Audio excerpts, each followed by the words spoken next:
Hello and very warm welcome to Dr. Zia Ahmed YouTube channel. And today again we are going to record here some literary analysis type of discussion on chapter 6 of Nathaniel Hawthorne's novel, The Scarlet Letter. This chapter, as I can show you, is termed as the Pearl, the daughter of Hester Prynne. And here is the child that we are going to be introduced in detail. What is the child like? What are the psychology of the child? And then how as a baby it has been behaving, and after that how the child has taken it, a type of style of life after bearing all that, after looking at her mother, after looking at society, what it is doing with her mother. The child is taking a special psychology, and that is definitely not an acceptable psychology, especially on the part of the female child, with reference to the American literature of that time. So that is the thing which we are going to do. As I already said, that we have number of things in this novel which are very glaringly important. For example, feministic aspect is important. Puritan age of American literature is important here. The Roaring Twenties are also important. The new awareness of the people are also important. How the things are changing in the modern woman is becoming into existence, that is also very much important. This is what we are going to see here as well. But that is with reference to the child that we are witnessing, that Pearl is the child of Hester Prynne, and that is what we are going to do today. This is the sixth chapter, and if anybody is interested in watching the remaining chapters that have already been recorded and are available on my YouTube channel.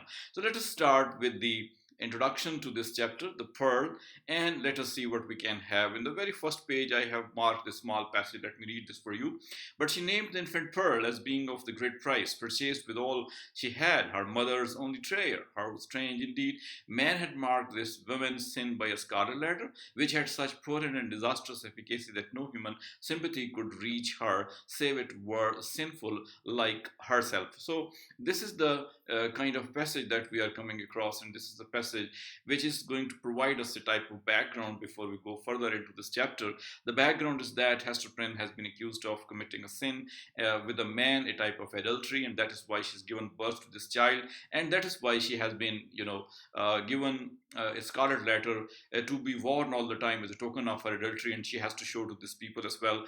And that is what the life she is leading. And now this is Pearl who was growing up as a result of this sin. As a result, she came into this world, this life, and what she is doing. So background with the small paragraph has been told to us. There's no need to stop any more moments here. Instead of that, let us go further and see what we can find about the Pearl.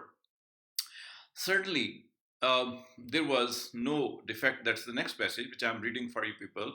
Let us concentrate on the passage. Certainly, there was no physical defect by its perfect shape, its vigor, and its natural dexterity. In the use of all its untried limbs, the infant was worthy to have been brought forth in Eden, worthy to have been left there to be the plaything of the angels after the world's first parents were driven out. The child had a native grace which does not invariably coexist with faultless beauty. Its attire, however simple, always impressed the beholder as if it were the very garb that precisely became its best. But little Pearl was not clad in rustic weeds. Her mother, with a morbid purpose that may be better understood hereafter, had bought the richest tissues that could be procured and allowed her imaginative faculty its full play in the arrangement and decoration of the dresses which the child wore before the public eye. Now, this is the passage, and every one of you is having a look at this passage. This very, similar passage as we had in case of the description about Hester Prynne herself when she was coming out of the jail and she was standing before the people, and the writer said that she was so grateful, so graceful, so beautiful, so attractive. The same is the kind of description here about the child, that we have certain special vigor here of the passage of description about this Hester Prynne. The writer says that the infant was worthy to have been brought forth in Eden. I mean, this is the kind of description, the highest value being given to the child, that she was so beautiful, she was so fairy-like, she was so angelic, that she should have been considered the type of creature of the heaven instead of that of the earth. And the angels would have been very much happy with that. The child was having the grace and the beauty, and besides that, the dresses which the child wore, these were also the dresses which Hester Prynne bought with her meager money, and she tried to give Hester Pearl as good a dress as possible. So she was not wearing rags, she was not wearing common type of dress, she was wearing rather very beautiful, very expensive, and very well designed dresses, and that's why she became the plaything, she became the thing which is to be played by the elder people as a child, not a plaything in that ordinary sense.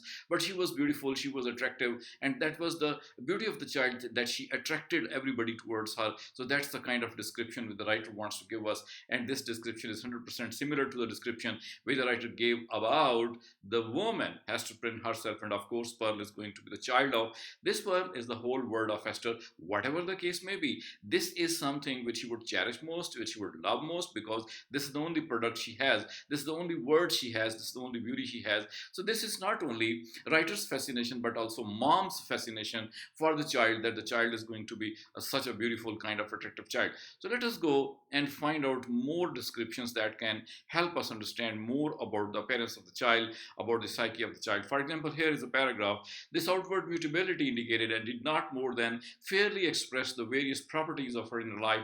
Her nature appeared to possess depth too, as well as variety. But or else Esther fears deceived her. It lacked reference and adaptation to the world into which she was born. The child could not be made amenable to the rules in giving her existence. A great law had been broken, and the result was being whose elements were perhaps beautiful and brilliant, but all in disorder, or with an order peculiar to themselves, amidst which the point of variety and argument and arrangements were difficult or impossible to be discovered. So that is the passage which is really very interesting, because we are here going to come to know that why the child was different, why the psychology was different, because the child is a child. The child doesn't know what is Esther, what was her sin, what the society is treating like. As a child, she doesn't know anything. A child is looking at the world innocently. So that is why the kind of problem which the mother was facing, the child could not realize at that time. So she was out of the laws of this world, out of the love laws, for example, religious laws, for example, social laws, for example. This child was out of that, and that is why it was not terrified and very much upset as far as the child was concerned. But as soon as the child will gain consciousness, some type of understanding of the world, the things will change. But so far, the child is totally indifferent to the things which are happening towards her. And then about Pearl once again. Pearl was, I'm going to read the same passage for you people.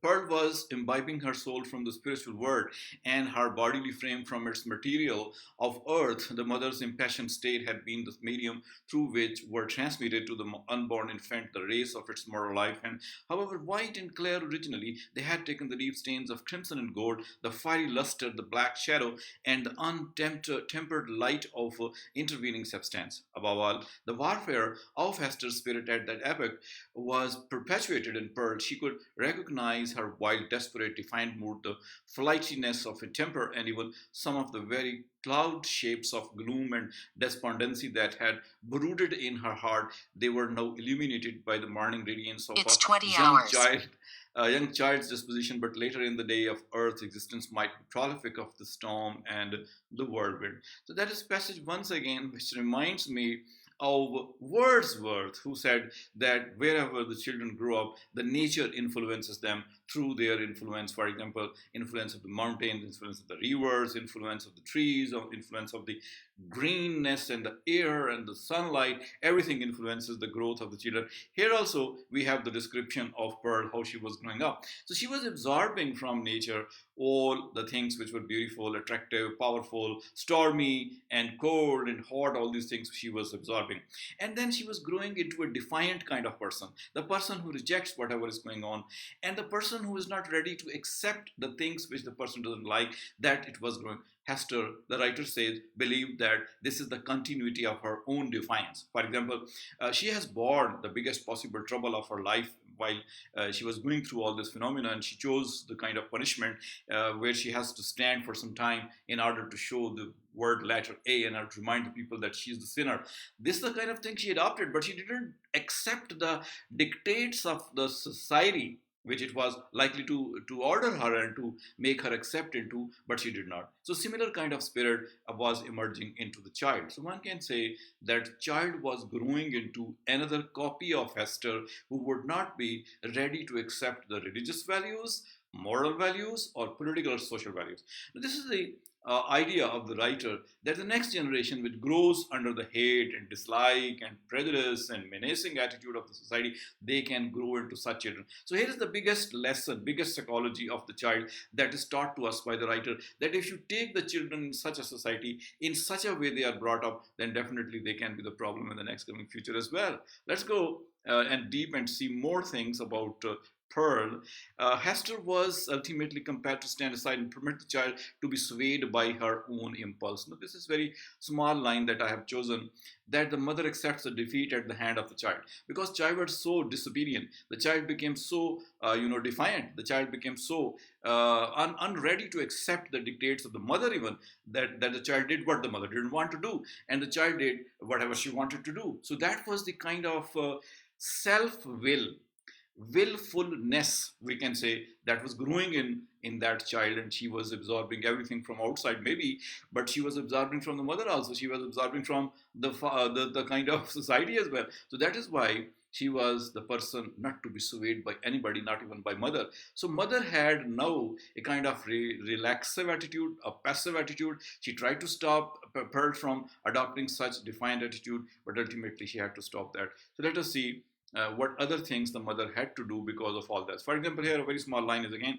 it was a look so intelligent yet inexplicable, perverse, sometimes so malicious, but generally accompanied by a wild flow of spirits that Hester could not help questioning at such moments whether Pearl was a human child.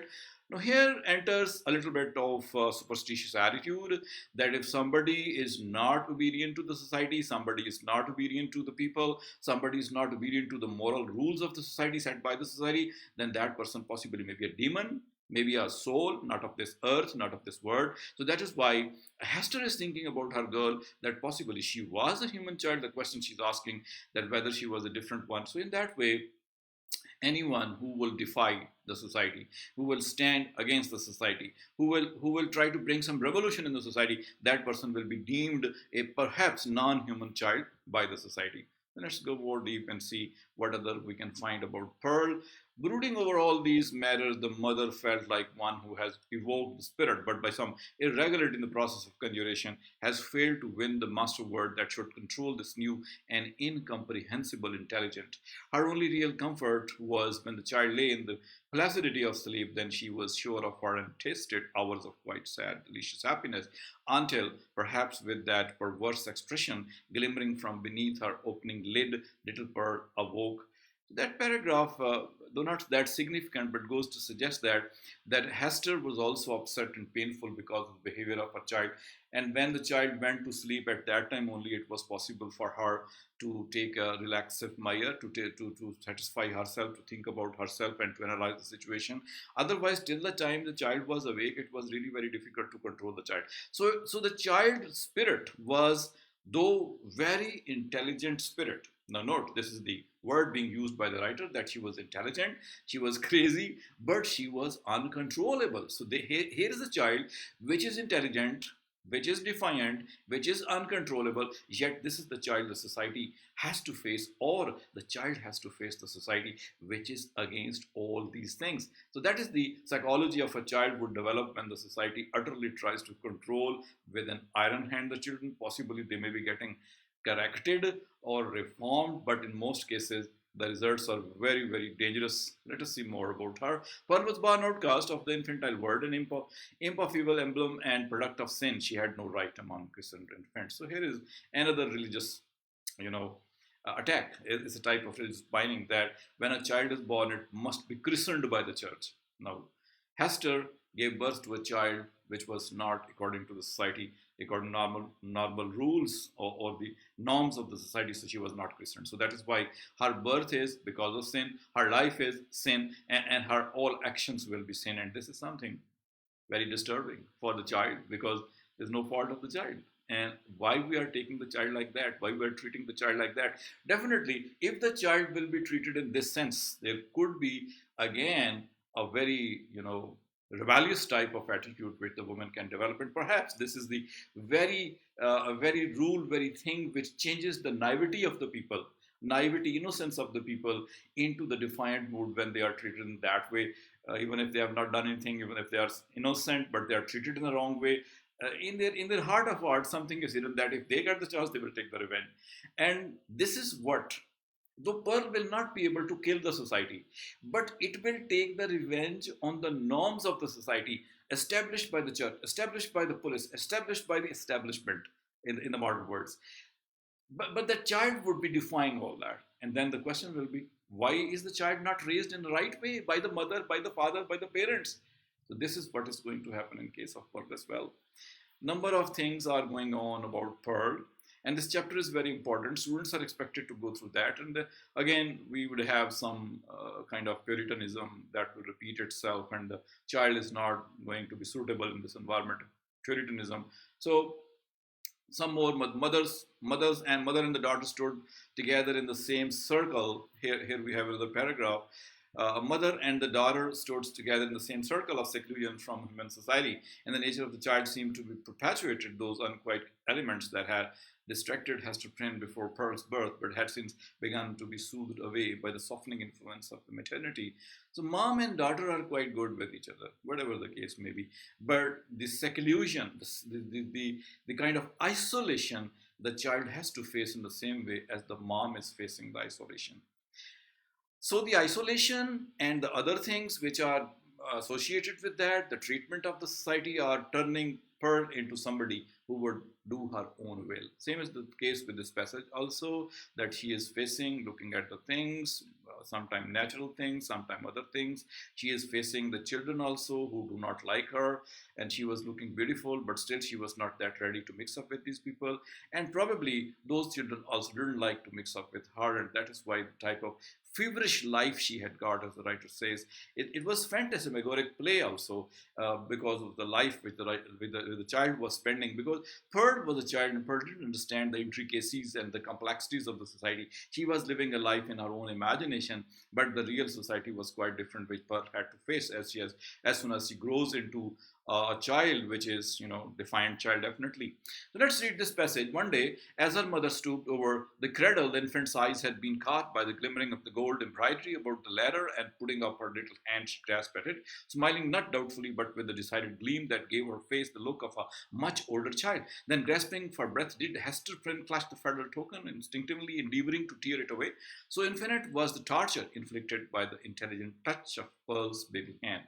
We can say that even if Hester forgets what happened, Pearl forgets what happened. This is the Scarlet Letter, which will keep on reminding Pearl as well, Hester as well, what had gone between. So the Scarlet Letter is the biggest reminder, the symbol of the kind of adultery or the things which had not happened according to the norms of the society, and that is going to bring the pain afresh each time, as soon as Hester would witness that or Pearl would witness that.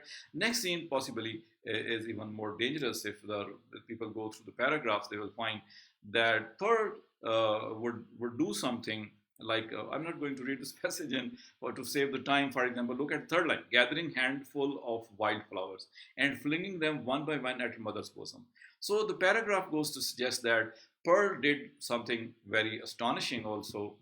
The paragraph, for example, let me show you the paragraph so that you can have a better grasp of the paragraph. It's here, the paragraph. And the lines, you can see the third line: gathering handful of wildflowers and flinging them one by one. So this is the paragraph which constructs a very important scene, and that scene is that the mother is standing before Pearl, and Pearl is having lots of flowers in her hand, and she's throwing the flowers on the Scarlet Letter one by one, and by chance or by nature or by skill, each flower hit the very Scarlet Letter, and the mother stood there. She didn't move and let the child do the things whatever she wanted to do by throwing the flowers on that. Now, this is something strange phenomenon, but it's symbolic because the competition of the Scarlet Letter's influence is being done through flowers. So you give me pain, I will give you laughter. So you give me something hard and painful, and I will give you the flowers. Or this is mother and child, baby child, they are the flowers, and they are going to compete such a hard reality with the help of the flowers. Of course, whatever they are doing as flowers, it is hitting the right thing. It is going to kill the thing which is which is so bad, with the help of the flowers the child pearl is going to do. So this is the kind of competition which is going on between the flower and the harsh realities of life, though the competition seems to be incomparable, but still it may work, it may do something. So hate cannot kill the hate. Possibly it's love which can kill the hate, and that's what the writer is trying to preach. So in that way, the chapter will be possibly reaching towards its close. We may not be having any more details to be talked about. Next time it will be chapter 7. So dear students, let us make a small summary of the whole chapter that we have read. This chapter was chapter 6. I don't know, I can find it again because the roller has brought it down with great speed and I'm not able to find where I had left chapter 6. But what I can say is that chapter 6 of the novel, Hawthorne's novel, The Scarlet Letter, introduces to us Pearl, the very child, which was from the babyhood growing into the childhood. But as soon as the babyhood is passing, it is growing into the child. It's a severe child, it's a defiant child. Its psychology is quite much different. It's not ready to accept the rules of the society. It's not ready to accept the isolation, the complication of life, and it's not ready to do anything which may be accepted by the society, not even by the mother. So that is why it's a very different child growing into such circumstances, teaching us that if we develop hate and bring up somebody with hate, social hate, the result can be defined as well. So if you want to know the more details, you can enter into the detailed video which is available on my channel in order to understand the whole chapter. So here I would like to stop in order to, okay, if you like it, do not fail to hit the subscribe button or to like button and comment also. Sometime would like to respond to as well. So thank you for watching. See you again.